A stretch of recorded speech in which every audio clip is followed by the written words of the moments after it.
Girl, Mia, you might not be the type of boss you think you are. Because I'd be danged if I let somebody kick me out of my room.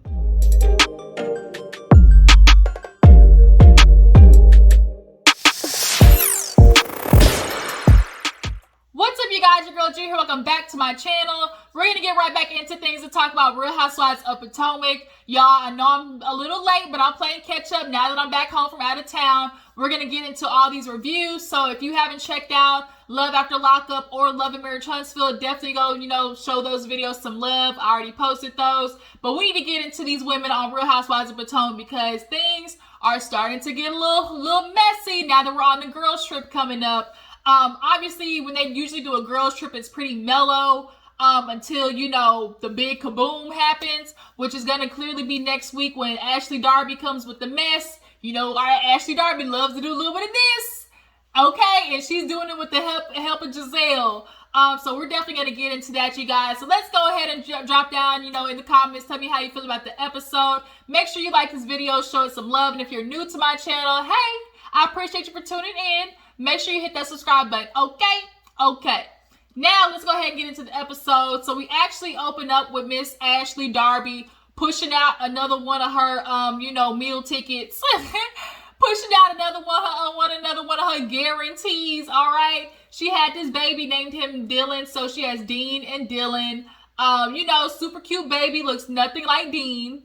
Okay, Dean got a long ass head. I ain't trying to talk about no baby, but he got a pointy ass chin from Ashley and some big old eyes from Michael. All right, but he'll grow into his looks, I hope.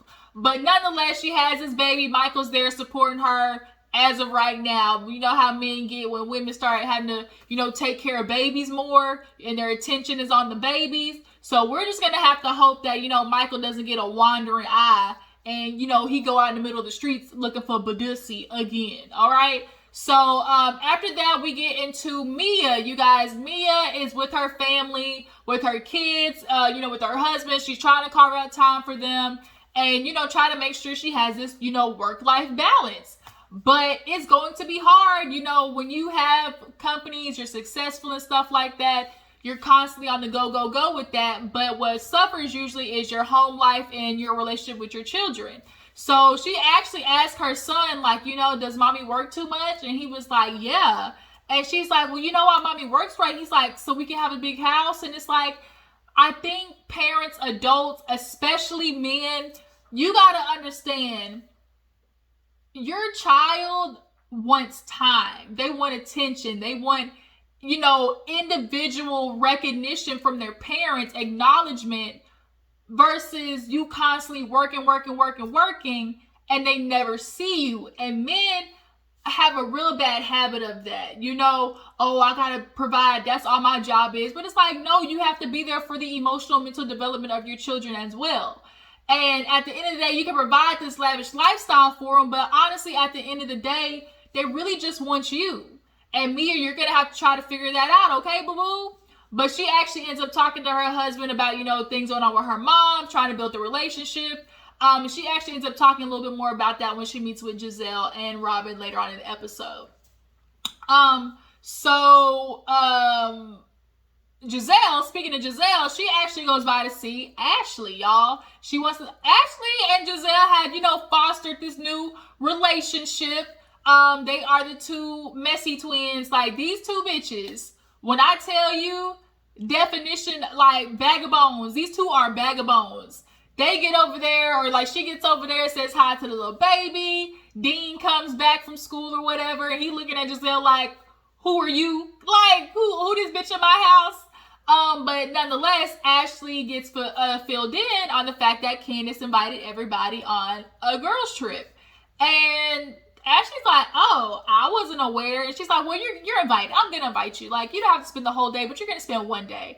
And it's kind of like, I hate when bitches do that. Like, don't plus one a plus one. Like, bitch, I invited you, and you going to come with a plus one, especially a hoe that I don't like. Like, no, ma'am, we don't do that. Where they do that at? But she ends up getting an invitation. So we all know from preview for next week, Ashley, she going to shut the shit down. All right. But so they get done talking about, the trip to, Gizelle messy ass talking about Wendy because Ashley didn't go to the pajama party. She's like, girl, yeah, Wendy came in there, ever since she got this body done, titties been out, ass been out. She just really been out there, I wonder if it has anything to do with Eddie, because you hear what they say in the streets, right? And of course, Ashley messy ass talking about, oh girl, what they talking about in the streets, I want to know. So Gizelle basically fills Ashley in that, people saying that Eddie might be out here, with the community dick. Like, he really might be out here, offering somebody else getting they bike blown out, all right? And she's thinking, oh, maybe when he's getting her body done, try to basically please her husband or like look a certain way, be more sexy. And it's like, here you go, Gizelle, with the goddamn mess again. And actually, Carlos King ended up tweeting something to the extent of, oh, Gizelle, she earns her paycheck. She's a bone carrier. She messy. She understands the assignment. And for all intents and purposes of a reality TV show, is Gizelle good TV? Absolutely. But good TV and the type of person you are, like, they start to meld when you're okay doing certain shit for a paycheck. Like, there needs to be a fine line of like, this is who I am. I actually, am this way. And trying to find that balance of, okay, this is who I am. This is my real reaction. This is how I really talk. Versus, okay, this is how I'm going to react for the TV. Like, this is how I'm going to act out, or this is the drama I'm going to talk about, for the paycheck. And you start basically selling your soul to the devil. Shit, ask the people on Love and Hip Hop. Mona, they all there selling everything but ass. Well, actually, some of them selling ass on Love and Hip Hop for a check. But look at Love and Hip Hop. All of them complain about all the shit that they've been, having to do for TV purposes. But for the sake of Gizelle, cool Carlos King, you will stand, it's whatever. But she definitely is trying to drop the tea when it comes to Eddie. And Ashley's going to go ahead and carry this, spill it on over to Wendy next week. And Wendy said, Gizelle, fuck these cameras. Don't get your ass popped. All right? So, speaking of Trip, Candace is speaking with Chris, and he is her husbander. It never works, y'all. Stop having your nigga as your manager. It never works. Ask Mary J. Blige, ask Kelly Clarkson, hell, ask Tina. All right, Ike and Tina. Like, the shit don't work, y'all. It's Tamar Braxton. Like, it just blurs the lines. Like, when you are a spouse, you need to have church and state. Which is why I honestly don't think spouses should work together. Like, you should be able to come home and tell your spouse about your day. Like, oh my God, my day went like this. Actually have conversation pieces. Like, grow to miss each other. If y'all are on top of each other 24/7, the shit don't work. I'm letting you know it don't work. Okay? And then, what if y'all divorce? You think Chris ain't gonna ask for that money? You think Chris ain't gonna ask for that money? Candace, bitch, she gonna be all in them pockets. Ask Kenya Moore. Look what she going through right now. Mark even said that he wasn't taking nothing from her, but now look at him trying to get all Kenya's money. Like, you can't trust these niggas. I'm telling you, they are out for self. But as of right now, Chris is managing her. She's got, a couple of music videos. I think one of them actually dropped. It's called Drive Back. Yeah, it's like a little bop. It's a little teeny bopper song. It is what it is, but of all housewives who have been doing music, Candace definitely is, of the better song. Like, for real, you can tell, like, oh, this ain't no just some shit she want to put up on YouTube. It's like, okay, no, she really into the music. So, Chris asked her about Ashley, and it's like, oh, you gonna say anything about the baby? Like, are you gonna say, congratulations? You're gonna invite her on a trip? She's like, no. Chris, stop trying to force your wife, to get with Ashley. It don't work. I appreciate the fact that Ashley's like, fuck that bitch, I don't like her, and I'm gonna keep it that way, versus trying to be fake and phony in her face with the oh, oh girl, I ain't being fake. No, we're not doing it. But yeah, so she's going on the trip. Speaking of baby, y'all see all that shit that the baby pushed out of that booty hole? Gizelle was like, ooh, that is my cue to go.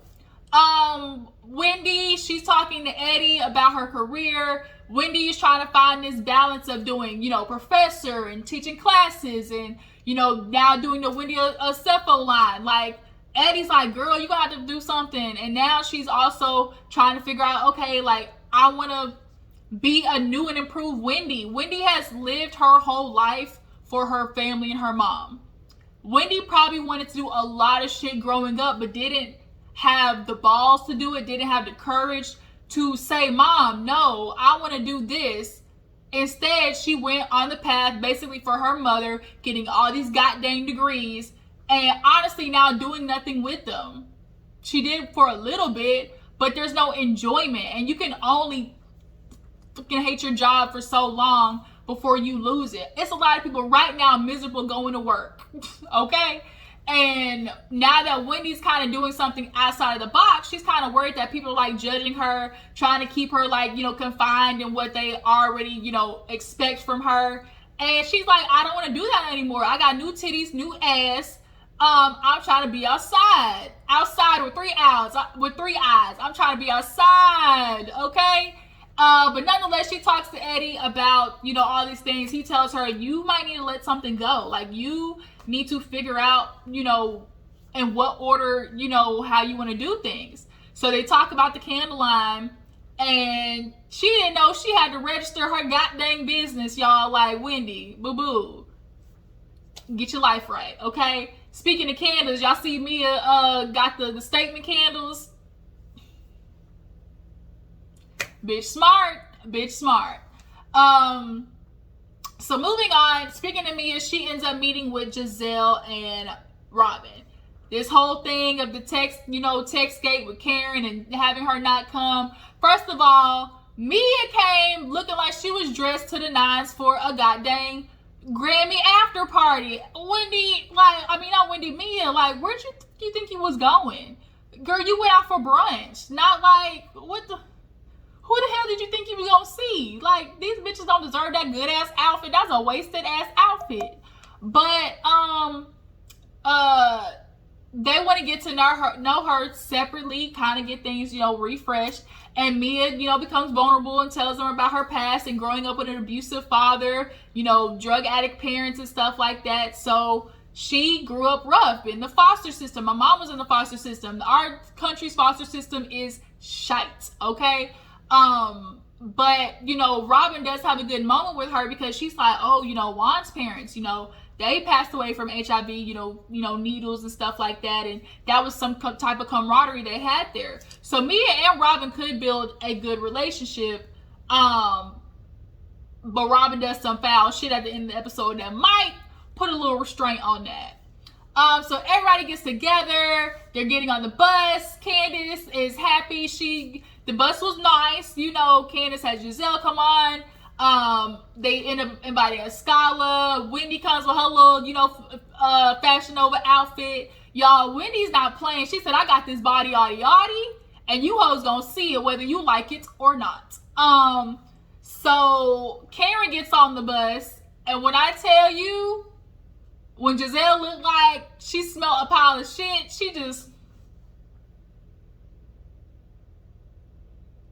Karen paid her dust though. Like, we get it. Gizelle and Karen, they don't fucks with each other. That's all right.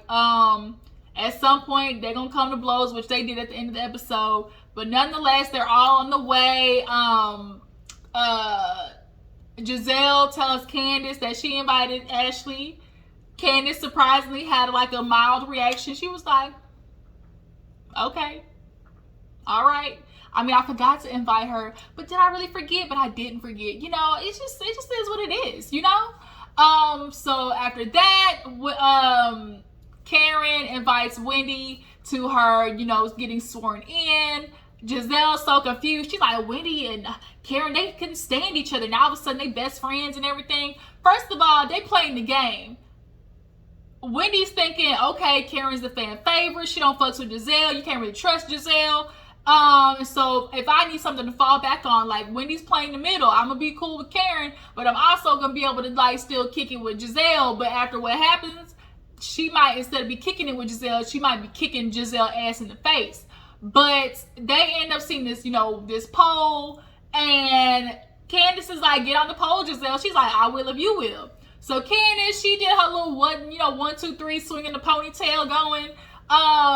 Gizelle goes, girl, you need a little WD-40 on the kneecaps, don't you? Karen wins. She did way better than Gizelle and Robyn combined. Like, that shit was sad, okay? But Karen went going. She gonna need some Biofreeze and some aspirin cream after that. Who else went? Wendy, she damn near tore her ACL. And so everybody's going, and everybody's like, Mia, your turn. You can show us a little something. She's like, what are you talking about? Like, the club I worked at, they didn't have any poles. Mia, who you fooling? So Mia finally gets up there, and bitch, she was going, y'all. She was going, y'all. And it was like, everyone was like, okay, all right, Mia. Had a nerve to sit there and tell that lie, talking about you ain't never been on no pole before. This is the first time. And then she want to change it to, I've never been on a pole and got paid for it. Bitch, quit playing semantics. Everybody in that confessional is like, girl, we is not Boo Boo the Fool. Quit trying to play us on our intelligence, girl. We know what you was doing in the club. It's okay. You ain't got to lie, Craig. You ain't got to lie.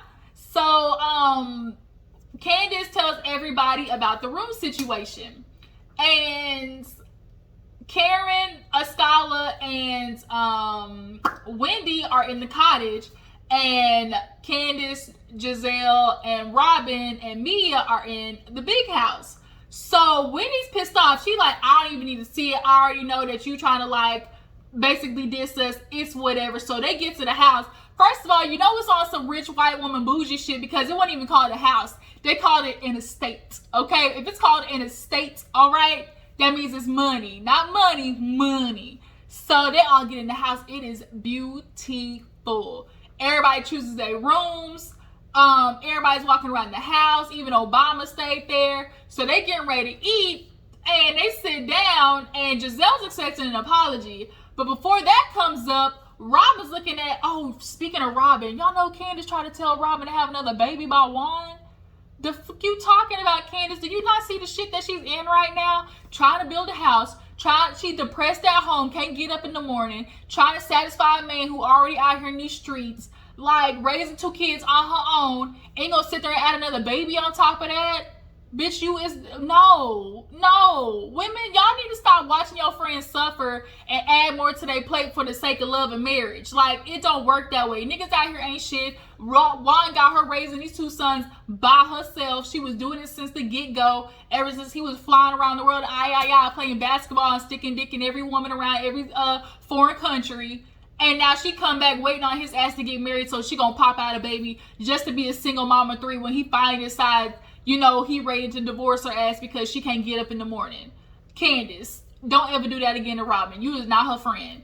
But I just went off on a rant right there. But they get to the table, and Robyn's like, Mia, I'm gonna take your room. Is that okay? Yeah, it's okay. We're gonna take your room. You can go downstairs. Everybody's looking at me like, bitch, do something. Like, I'll be damned if a bitch tell me, yeah, I got your room. I took it. You can go downstairs to that one. No, the fuck we not. Whose room? How about you do this? You see that room, that room, that room?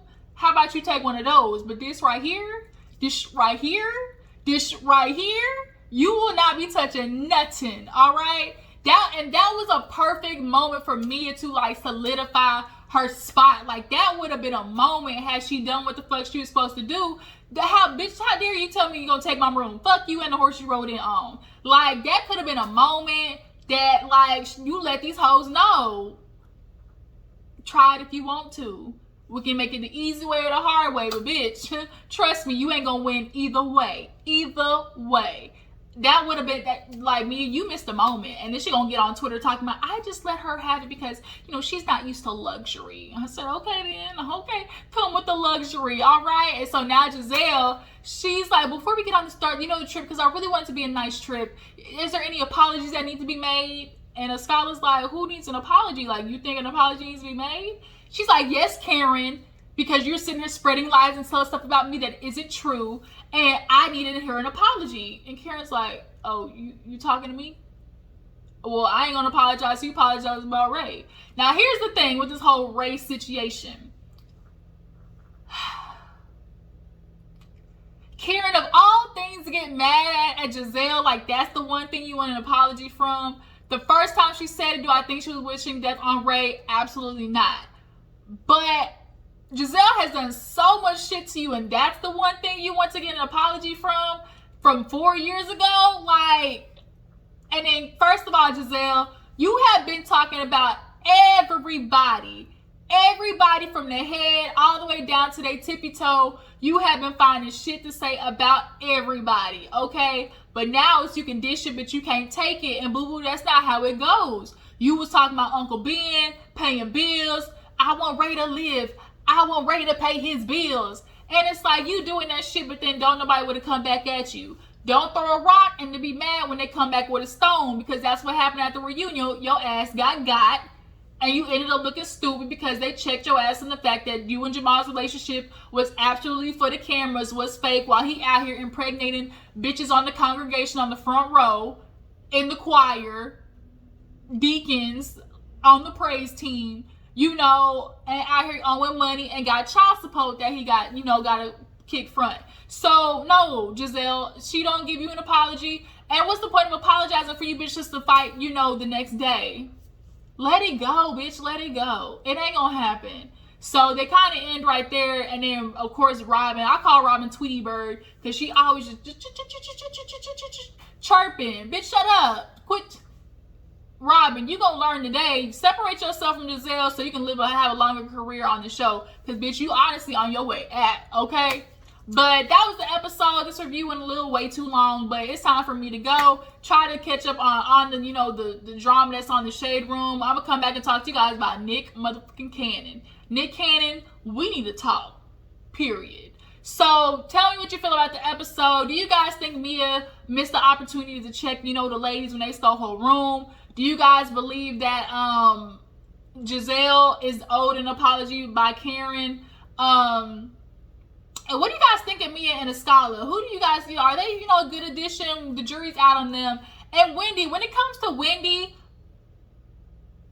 is she doing too much with her new body? Is Gizelle right? Is she doing way too much? Like, does she have a right to show her body? Because I'd be damned if I get surgery and then cover it up with a goddamn, you know, turban, you know, whole shaman outfit, dressed like a nun when I got these titties and ass done. I don't think so. But do y'all feel Gizelle is right when it comes to Wendy, how she need to cover herself up? Y'all let me know down in the comments. I will catch you guys later. Deuces.